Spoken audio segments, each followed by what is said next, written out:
Sir வணக்கம். இது பார்த்தீங்கன்னா இப்போ சமீப காலமாக தான் இதை இந்த மதிலை தோண்டி சட்டவிரோதமா அதுக்கு முன்னாடி இருக்க அபார்ட்மெண்ட்டுக்காரங்க எந்த விதமான அனுமதியும் வாங்காம மாநகராட்சியிலையோ கோயில்லையோ எதுவுமே, இது தொல்லியல் துறை கட்டுப்பாட்டில் உள்ள ஒரு மதில். இதை பார்த்தீங்கன்னா அவங்கள்ட்ட தான் அனுமதி வாங்கணும். முதல்ல அதை ஓட்டை அடிக்கவோ ஆணி அடிக்கவோ அவங்கள்ட்ட தான் அனுமதி வாங்கணும். இது இல்லாம அவங்களோட அபார்ட்மெண்ட்டோட கழிவு நீரை கொண்டு இந்த இதில் சேர்க்குறாங்க. இது பாதாள சாக்கடையோட இது கிடையாது. இது சாதாரணமா இந்த பகுதியோட மழைநீர் போறதுக்காக ஏற்படுத்தப்பட்ட ஒரு வாய்க்கால்.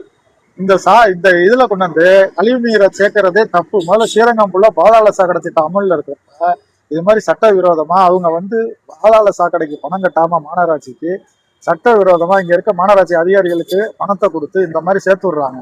இது என்ன விளைவை ஏற்படுத்துன்னா, நாளைக்கு ஒரு சிறு மழை பெஞ்சாலே இந்த பகுதியில ஃபுல்லாவே முழங்கால் அளவுக்கு தண்ணி வந்திருக்கு. இதை பல முறை நாங்கள் அதிகாரிகளிடம் எடுத்து செல்ல வேண்டியிருக்கோம். இதற்கு நிரந்தர தீர்வு வேணும் என கேள்வி கேட்டுக்கொண்டிருக்கிறோம். இந்த சூழ்நிலையில இப்ப இவங்க விடுவ இந்த சாக்கடை நீர் சாதாரண மழை பெஞ்சாலே ரோட்ல அவ்வளவு மக்களும் மிதிச்சுட்டு போற அளவுக்கு ரோட்ல வந்துடும். இதை தீர்க்கறதுக்கு நிரந்தர தீர்வு வேணும்னு நாங்க பல முறை கோரிக்கை வச்சிருக்கோம். படங்களை போட்டு வெளியிட்டு மாநகராட்சி அதிகாரி கவனத்திற்கு கொண்டு சென்றிருக்கோம். ஆனா அதையெல்லாம் மீறி ஒரு தனி நபர்களுக்கு மதிலை இடிக்க விட்டு அதுல அவர்களுடைய 18க்கும் மேற்பட்ட வீடுகளுடைய கழிவு நீரை இதில் கொண்டு சேர்க்கவில்லை என்று சொன்னால் இது அமைச்சர் தொகுதியா அல்லது அதிகாரிகளின் தொகுதியா என்பதே கேள்விக்குறியாக உள்ளது.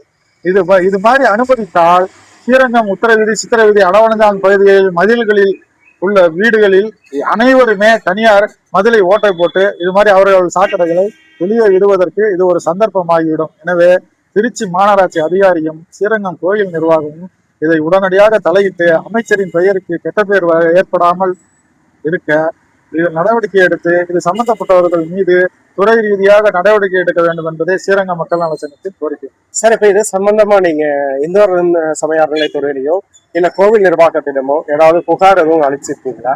சார், இது பலமுறை மக்களே பார்த்துட்டு சொல்லியிருக்காங்க சார். மக்கள் பார்த்துட்டு சொல்றது வேற சார்.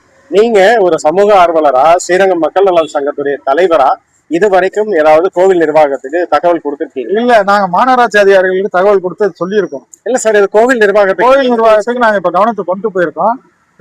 அவர்கள் நடவடிக்கை எடுப்பார்களான்னு பொறுத்திருந்து தான் பார்க்கணும். இல்லைன்னா நாங்கள் இது அமைச்சரிடம் சென்று முறையிடலாம் என இருக்கிறோம். அமைச்சரின் கவனத்துக்கு கொண்டு சென்று முறையிடலாம் என இருக்கிறோம். இந்த பகுதிக்கு நிரந்தர தீர்வு எங்களுக்கு ஏற்பட வேண்டும்.